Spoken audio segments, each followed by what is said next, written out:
चलिए डॉक्टर्स, आज हम स्टार्ट करते हैं इसका मॉडर्न पोर्शन, जो कि बहुत इम्पोर्टेंट है कॉम्पिटिटिव एग्जाम के बेसिस पर और अपने एकेडमिक के बेसिस पर।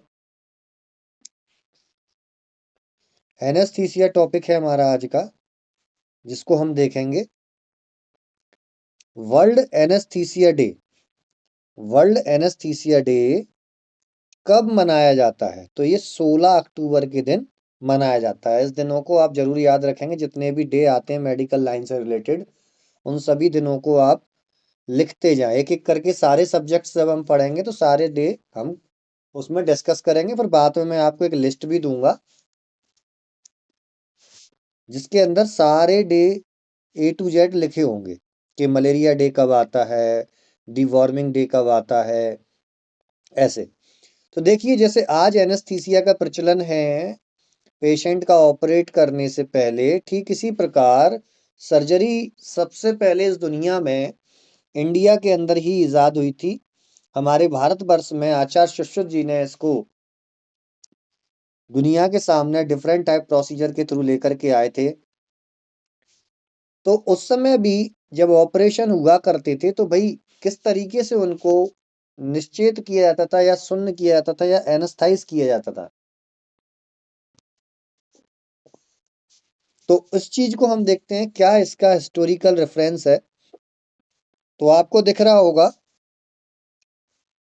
कि यहाँ पर आचार्य भोज के अनुसार जो आ रहा है वो देखते हैं। भोज प्रबंध में क्या लिखा है कि संज्ञा हर चूर्ण का प्रयोग करते थे, है ना। और संजीव, जिसका नाम था संजीवक चूर्ण, संज्ञा हर चूर्ण का प्रयोग करते थे, जिसका नाम था संजीवक चूर्ण। मतलब संजीवक चूर्ण नाम से उन्होंने कोई पाउडर इजाद किया था, जिसको खिला करके उस पेशेंट को बेहोश किया करते होंगे। शायद ये मादक द्रव्यों से निर्मित पदार्थ का ये बना हुआ होगा, जिससे इंसान को बेहोशी टाइप की, नशा टाइप का हो जाता रहा होगा, और उस समय उसका ऑपरेटिव प्रोसीजर किए जाते रहे होंगे।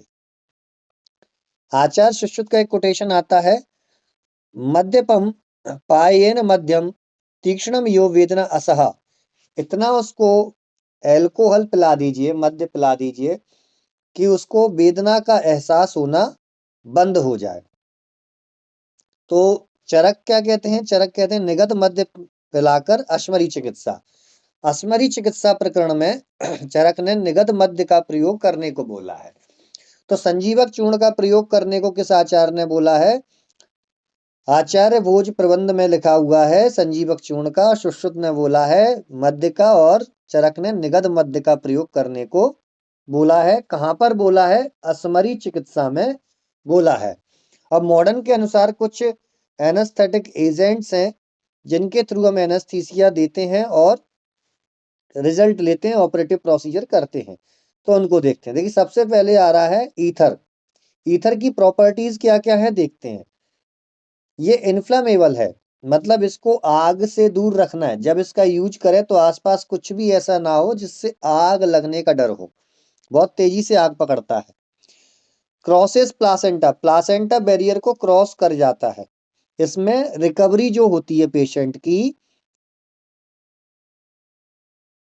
निगत मध्य एक्चुअली में डॉक्टर साहब, ये जैसे अपना मैं एक छोटा सा एग्जांपल बता दूं। अपने एल्कोहल की परसेंटेज के बेसिस पर अपन को जाना जाता है कि कितना परसेंट। जैसे अब नॉर्मली नाम लें, बियर हुआ, रम हुई, विस्की हुई, तो किसके अंदर कितना कितना प्रतिशत एल्कोहल होता है, उसके बेसिस पर ये है।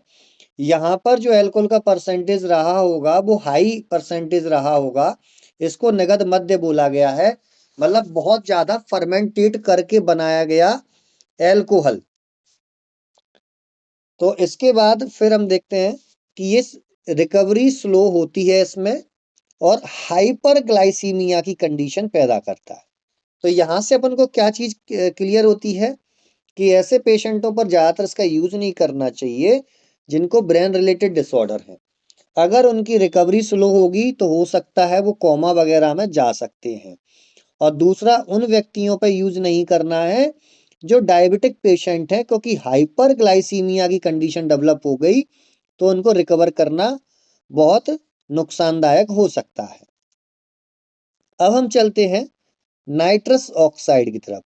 नाइट्रस ऑक्साइड के बारे में आपने सुना भी होगा, कई मूवियों में देखा भी होगा कि ये लाफिंग गैस है। इसको मूवियों में यूज करते थे हंसाने के लिए कि इसको छोड़ दिया तो सब हंसने लग गए। इस प्रकार से हमने मूवियों में इसको भी देखा है।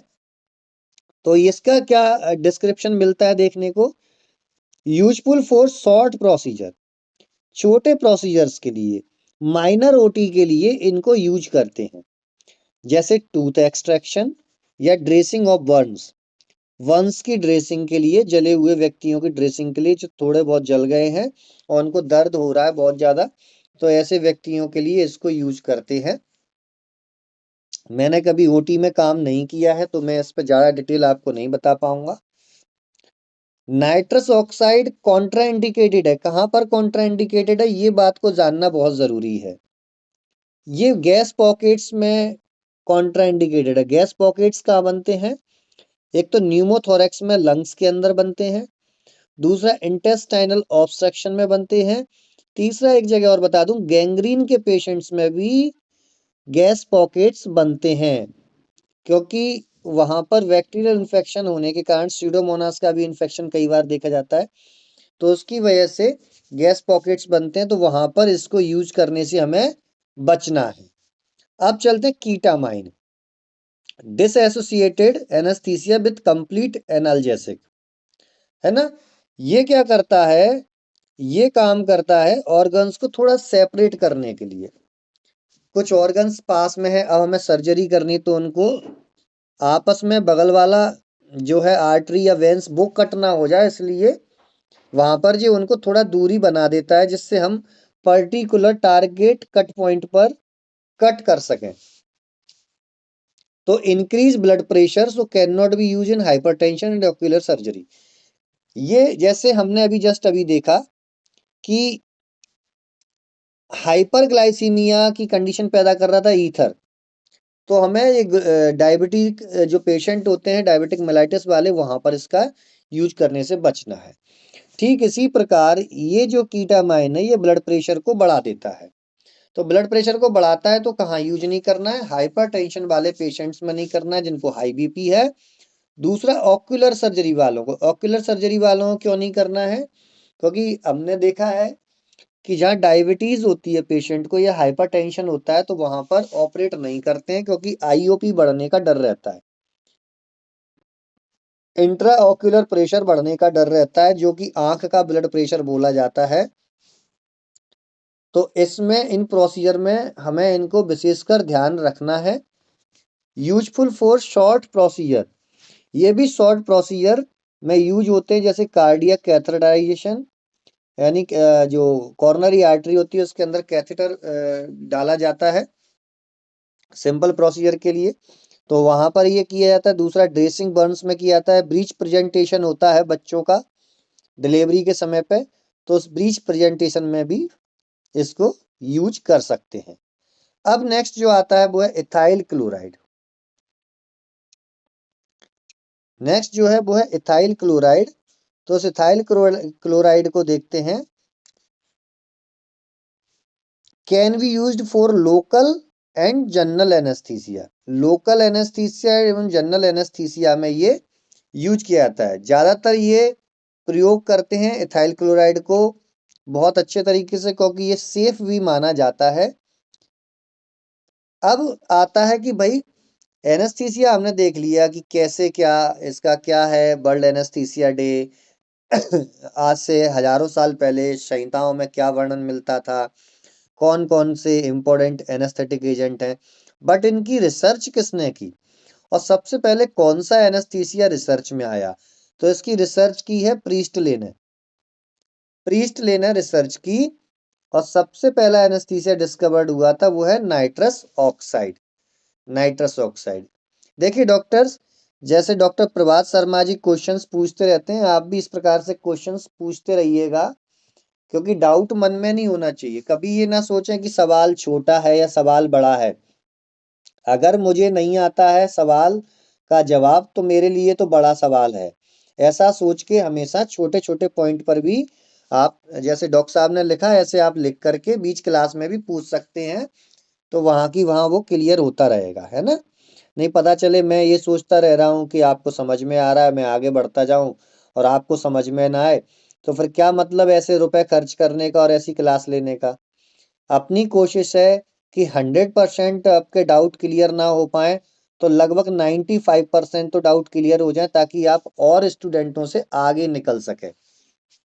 वो 5% के गैप को तो हम सिलेबस खत्म होते होते कवर कर लेंगे, कोई कई बार रिवीजन भी हम इसका करेंगे। तो यहाँ पर हमने देखा फर्स्ट एनेस्थीसिया डिस्कवर्ड हुआ नाइट्रस ऑक्साइड, जो किसने किया, प्रीस्टले ने डिस्कवर किया। किसने डिस्कवर किया, प्रीस्टले ने।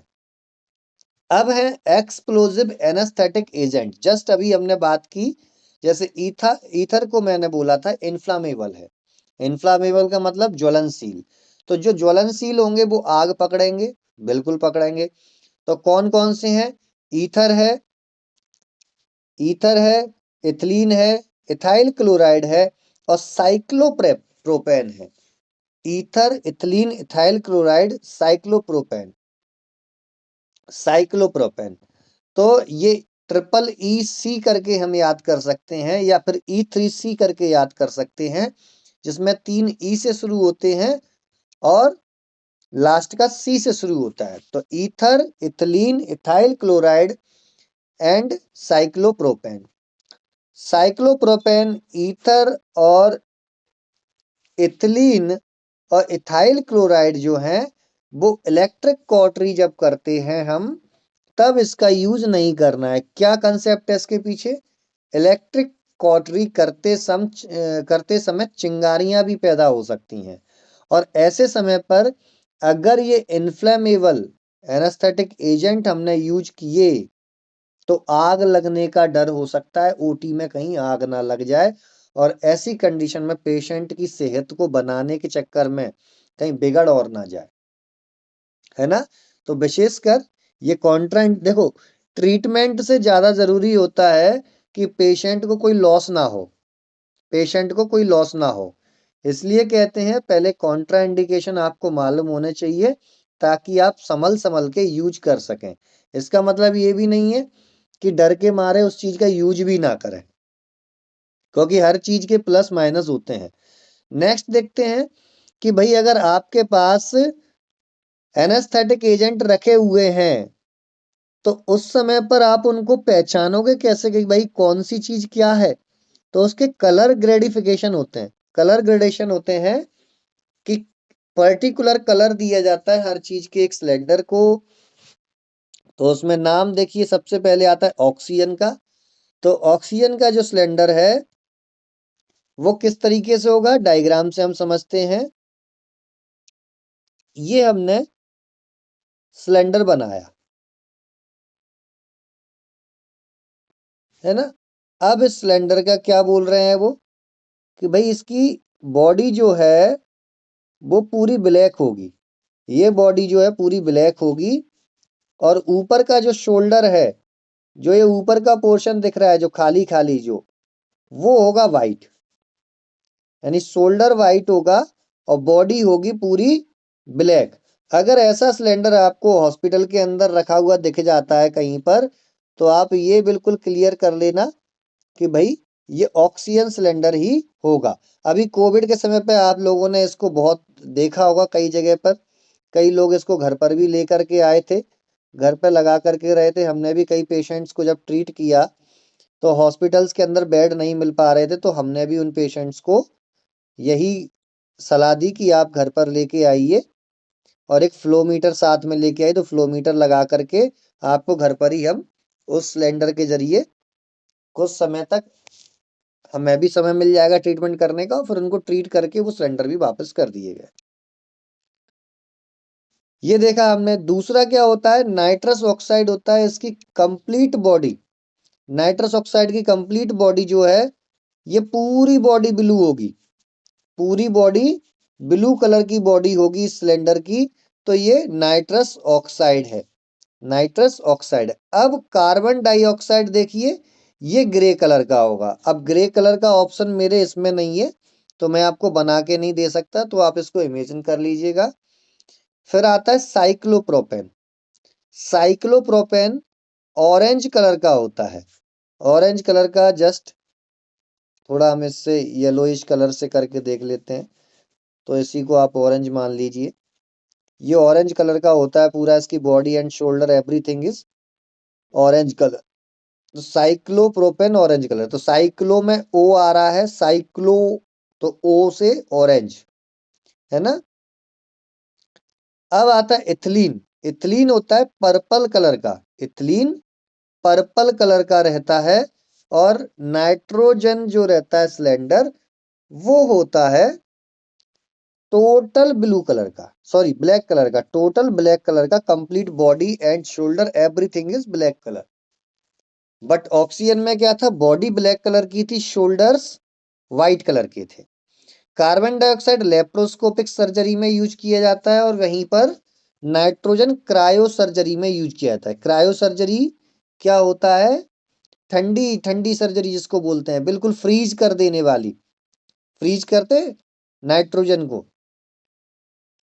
तो सेफेस्ट एनेस्थीसिया क्या है, अगर हम कहें कि भाई इनमें से सेफेस्ट एनेस्थीसिया जहां पर गलती होने के चांसेस कम से कम होंगे, तो वो है nitrous oxide and ether. Night देखो, जहां पर इसके कुछ नेगेटिव पॉइंट है तो वहां प्लस पॉइंट भी है, इसीलिए इसको, इन दोनों को सेफेस्ट बोला गया है। एग्जाम में आता है सेफेस्ट एनेस्थीसिया, तो आप उसमें डालेंगे नाइट्रस ऑक्साइड एवं ether. Spinal cord ends at the lower border of L1। L1 vertebra के लेवल पर स्पाइनल कॉर्ड एंड होती है, हम सभी जानते हैं।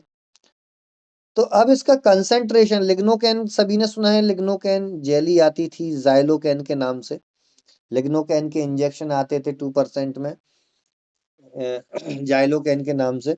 बीच में इसको बंद कर दिया गया था, फिर से लिग्नोकेन को जाइलोकेन के नाम से स्टार्ट कर दिया है। शायद कैडिला कंपनी है या जाइडस है, मुझे नाम एग्जैक्ट ध्यान नहीं आ रहा। हमारे एक मित्र हैं इस कंपनी में, उन्होंने मुझे जानकारी दी थी। तो ये इसका इन्फिल्ट्रेशन क्या है, इस एनेस्थीसिया का इन्फिल्ट्रेशन क्या है, तो 0.5%। नर्व ब्लॉक करनी है आपको तो कितना यूज करना है, 0.5 से 2%। यदि एपिड्यूरल स्पेस अगर हमें करना है, एपिड्यूरल स्पेस हमें करना है, तो हम क्या करेंगे, उसको एनेस्थाइज करेंगे एपिड्यूरल स्पेस के लिए, तो 1 से 2% तक का डोज हमें देना पड़ेगा। और सब अरेक्नोइड आपने पढ़े हैं ना, ब्रेन की लेयर्स हैं ये, 3 लेयर होती हैं, DAP, dura mater, arachnoid matter और पाया मैटर। ये वहां का चल रहा है। अगर यहाँ पर इफेक्ट करना है तो कितना परसेंट आपको देना पड़ेगा, तो उसमें ये एरियाज दिए हैं एपिड्यूरल स्पेस में, यानी ड्यूरा मैटर के ऊपर वाले स्पेस को अगर एनेस्थाइज करना है तो 1 से 2%। सब अरेक्नोइड मतलब ड्यूरा मैटर के ऊपर और अरेक्नोइड के नीचे वाला पोर्शन, तो उसको हम 1.5 से 5%।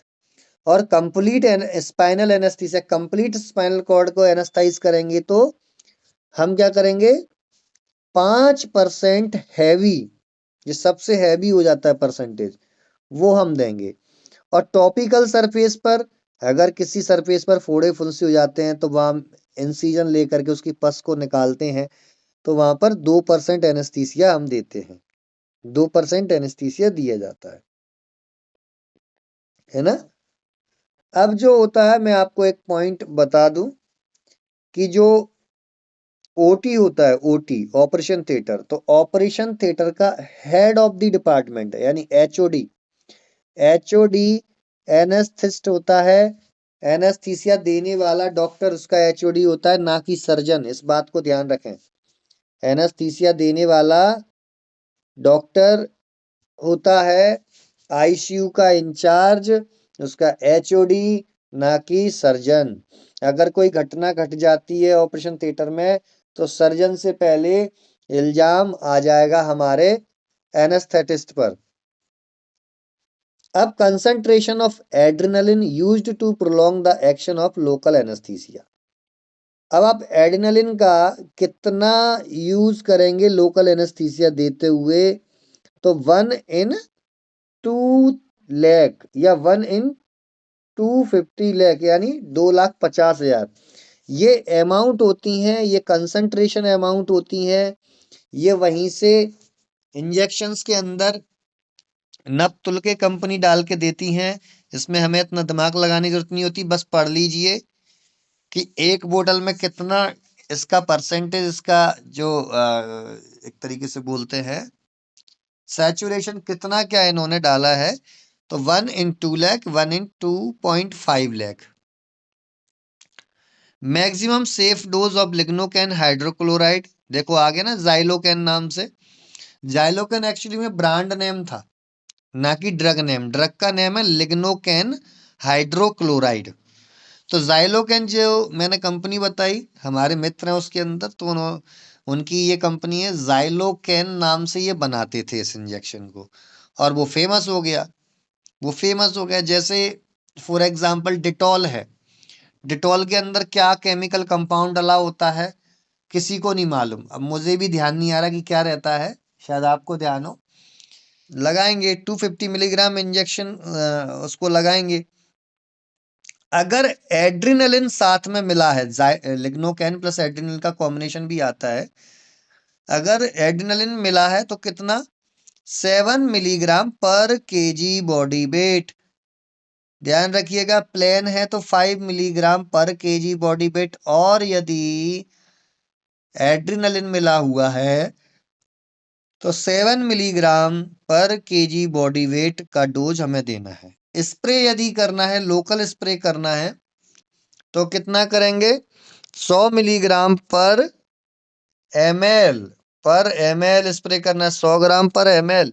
अब 100 ग्राम आप नापोगे कैसे, तो भाई 10 पफ यानी 10 मिलीग्राम पर पफ में होता है, तो 10 × 10 = 100 milligram.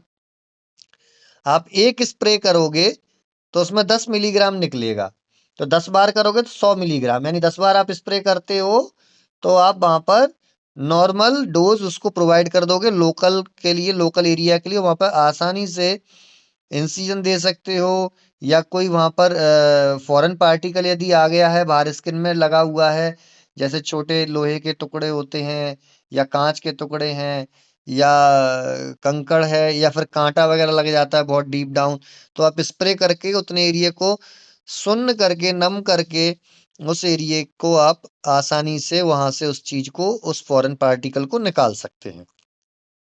Lignocaine hydrochloride crosses the blood brain barrier and placental barrier. Blood brain barrier को भी ये क्रॉस कर जाता है, प्लासेंटा को भी क्रॉस करके बेबी में ये जा सकता है। तो इसलिए इसका डोज सोच समझ के देना है, अदरवाइज बच्चे को भी नुकसान हो सकता है। तो डेथ ड्यूरिंग एनेस्थीसिया, वही चीज जो मैंने आपको बताई, death during anaesthesia, DC to be written by anaesthetist. Just मैंने आपको बताया कि भाई जो एनेस्थीसिया या आईसीयू का मैंने एचओडी बताया, एनेस्थेटिस्ट होता है। ऐसे ही अगर एनेस्थीसिया के दौरान देखो क्या होता है, कई बार मैं आपको बताऊं कि एनेस्थेटिस्ट जो आता है ओटी में आते ही वो सारी चीजें करने के बाद, रेडी करने के बाद, ओटी रेडी हो जाती है, उसके बाद वो एनेस्थीसिया देता है पेशेंट को एनेस्थीसिया देता है, और उसके बाद उनका एक टाइम पीरियड होता है, उनको सब कुछ ये डिसाइड होता है कि मैंने लिग्नोकेन दिया है तो कितने मिनट के अंदर ये बेहोश होगा। तो वो उतनी देर तक वहां बैठा रहेगा और वो देखता रहेगा और वो बेहोश हो जाएगा। डॉक्टर, सर्जन आकर के ऑपरेट करेगा। फिर उसके बाद लिग्नोकेन को या किसी भी एनेस्थीसिया से उन्होंने एनेस्थाइज किया है तो उसको रिकवरी के लिए फिर एक और इंजेक्शन या दवाइयां, कुछ मेडिकेशंस देते हैं वो। अब उनके पास यहां से प्रॉब्लम आ जाती है, अगर उन्होंने उनके रिसर्च में उनके अमाउंट देने पर इतनी देर में ये होश में आता है, मान लो 15 मिनट में होश आता है, अगर 15 मिनट के बाद 16 मिनट हुए तो फिर इन लोगों के पसीना छूटना स्टार्ट हो जाता है कि रिकवरी क्यों नहीं हो रही है, और पेशेंट की रिकवरी नहीं हो रही है।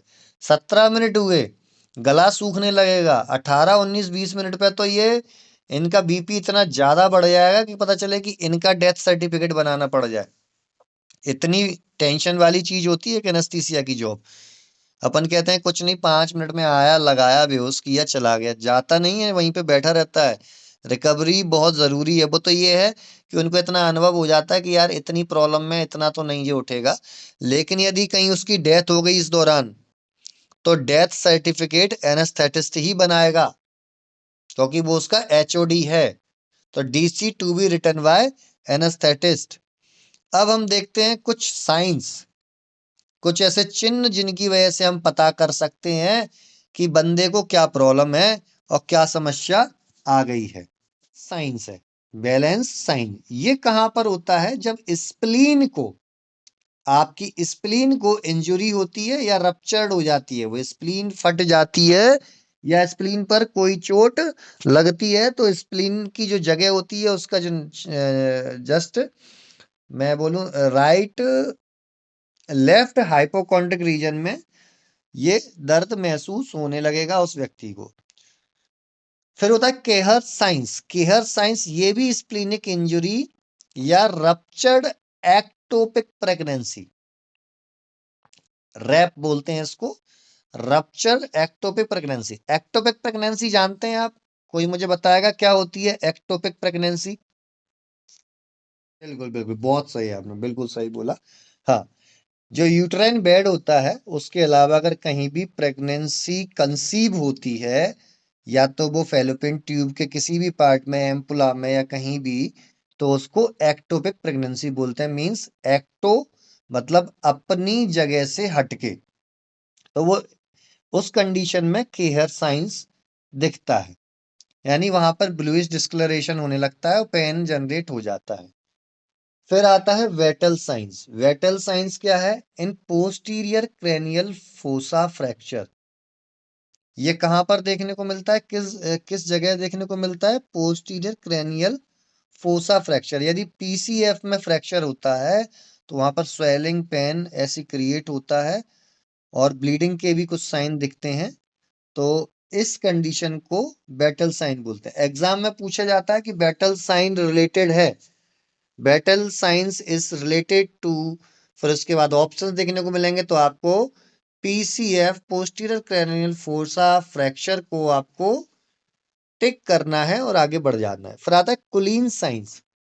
कुलीन science and grey Turner science. तो कुलीन साइंस ब्लू ह्यू अराउंड अम्बलाइकस, आपकी नाभि के चारों ओर ब्लू कलर का एक घेरा टाइप का दिखने लगता है। तो ये किस में होता है? पैंक्रेटाइटिस में। पैंक्रेटाइटिस में ये देखने को मिलता है। फिर आता है ग्रे टर्नर साइन, एकाइमोसिस इन लॉइन इन इंट्रापेरिटोनियल हीमरेज। लॉइन रीजन जो होता है वहां पर आपको एकाइमोसिस देखने को मिलती है। एकाइमोसिस मतलब एक रेड स्पॉट टाइप का हो जाएगा और वो डार्क होता हुआ जाएगा, यानी वहां पर एक तरीके से एक एरिया में सप्लाई अच्छी है, दूसरे एरिया में सप्लाई ब्लड की रुक गई है। तो उस कंडीशन को बोलते हैं, ये क्या होता है? Intra peritoneal haemorrhage. जब आपकी पेरिटोनियम के बीच में, पेरिटोनियम की लेयर्स होती हैं आपके एब्डोमेन में, वहां पर अगर बीच में हीमरेज हो गया है, वहां ब्लड का जमाव हो जाता है। तो जैसे फॉर एग्जांपल मान लीजिए, कई बार हमारे और आपके साथ हुआ है, हम किवाड़ के यहाँ पर अंगूठा रखे रहते हैं और कोई किवाड़ लगा देता है, गेट लगा देता है, तो हमारा अंगूठा दब जाता है, वहां रेड कलर का स्पॉट टाइप का बन जाता था हम लोगों के, है ना? तो ऐसे ही हीमरेज होता है और वो एक जगह पे जमा हो जाता है, तो वहां पे ये प्रॉब्लम आती है। तो कहाँ की प्रॉब्लम बता रहे हैं ये? इंट्रा पेरिटोनियल हीमरेज, आईपीएच को बता रहे हैं, इंट्रा पेरिटोनियल हीमरेज। तो इसको हमें ध्यान रखना है। फिर आते हैं कुछ एक्यूट अपेंडिसाइटिस के साइन। ये बहुत जरूरी है, क्लिनिकल प्रैक्टिस में ऐसे पेशेंट हमें डे टू डे लाइफ में देखने को मिलेंगे। बाकी ऊपर जितने बताया वो तो देखने को बहुत ही कम मिलते हैं, क्योंकि ये पेशेंट एक तरीके से ट्रॉमा सेंटर के लिए होते हैं। अब यहां पर आता है रोविंग साइंस। रोविंग साइंस यानी रणवीर सिंह का sign, pressure in left iliac fossa. Left iliac fossa causes pain in right iliac fossa. Diagram से समझते हैं इसको हम। ये व्यक्ति है कोई, ये उसके पैर आ गए, ये पैर बन गए उसके, ये राइट पोर्शन मान लीजिए, ये लेफ्ट पोर्शन मान लीजिए। इलियक रीजन, ये इलियक क्रेस्ट वाला रीजन है ना। दूसरे कलर से बना के बताता हूं। एक ये हो गया। अब ऐसा है कि आप इस साइड में लेफ्ट साइड में यहां प्रेशर डालोगे, पेशेंट को लिटा देना, लिटा के उसके घुटनों को हल्का सा फोल्ड कर लेना, घुटने वो फोल्ड कर ले, अपने नी एंड को वो फोल्ड कर ले। तो वहां पर आप यहां दबाओगे तो पेशेंट का दर्द यहां शिफ्ट हो जाएगा, यहां शिफ्ट हो जाएगा। वो कहेगा डॉक्टर साहब इस साइड में दर्द हो रहा है, आप उधर हाथ लगाओगे, कहेगा यहाँ पे दर्द हो रहा है, वो कहेगा नहीं यहां दर्द हो रहा है। आप कहोगे फिर यहां दर्द हो रहा है, वो कहेगा नहीं यहां दर्द हो रहा है। That is called roving sign, roving sign. तो हमें समझ में है रोविंग साइन क्या होता है। अब हम देखते हैं, अब हम देखते हैं सोअस साइन। सोअस साइन हम देखते हैं। तो सोअस साइन है रेट्रोसीकल अपेंडिक्स, रेट्रोसीकल अपेंडिक्स में देखने को मिलता है। दूसरा आता है ऑब्टूरेटर साइन, ये पेल्विक अपेंडिक्स में देखने को मिलता है। अपेंडिक्स के भी 4-5 पोर्शन हम डिवाइड करते हैं। अपेंडिसाइटिस में अभी अलग से हम इसको खत्म होने के बाद हम नेक्स्ट टर्म पर अपेंडिक्स, लिवर एब्सिस, ये डिजीज पढ़ेंगे, तब इसमें डिटेल में अपन चलेंगे। अभी केवल इनके पॉइंट को नोट करते चलें जो एग्जाम की दृष्टि से बहुत महत्वपूर्ण है। फिर आता है कूपर साइन। कूपर साइन आता है, तो कूपर साइन होता है tenderness is best elicit in left lateral position. जब लेफ्ट लेटरल पोजीशन में पेशेंट को लिटाते हैं, लेफ्ट साइड में सिर करने को बोलते हैं कि लेट जा बेटा, और वो लेट गया और उसको आप दबाते हैं अपेंडिक्स के रीजन को, तो वहां पर आपको बहुत तेज दर्द उस व्यक्ति में देखने को मिलता है। सोअस साइन को मैं थोड़ा सा आपको बता देता हूँ कि रिबाउंड टेंडरनेस देखने को मिलती है। रिबाउंड टेंडरनेस क्या होती है, आपने दबाया तब दर्द नहीं हुआ, आपने छोड़ा वैसे ही उसको तेज दर्द स्टार्ट हो गया। अब इसके बाद आता है मर्फीज साइन, ये एक्यूट कॉलीसिस्टाइटिस, यानी गॉल ब्लैडर की स्वेलिंग जो होती है, इन्फ्लामेशन होता है, वहां पर देखने को मिलता है। और कॉलीसिस्टाइटिस में ही मर्फीज साइन और वहीं पर मर्फी स्ट्राइड, मर्फी स्ट्राइड दोनों शब्द मिलते जुलते हैं, तो इसको आप बिल्कुल कंफ्यूज ना होना। कॉलीसिस्टाइटिस में मर्फी साइन होता है और अपेंडिसाइटिस में मर्फी स्ट्राइड होता है। अपेंडिसाइटिस में मर्फी स्ट्राइड जो हम अभी आगे देखेंगे।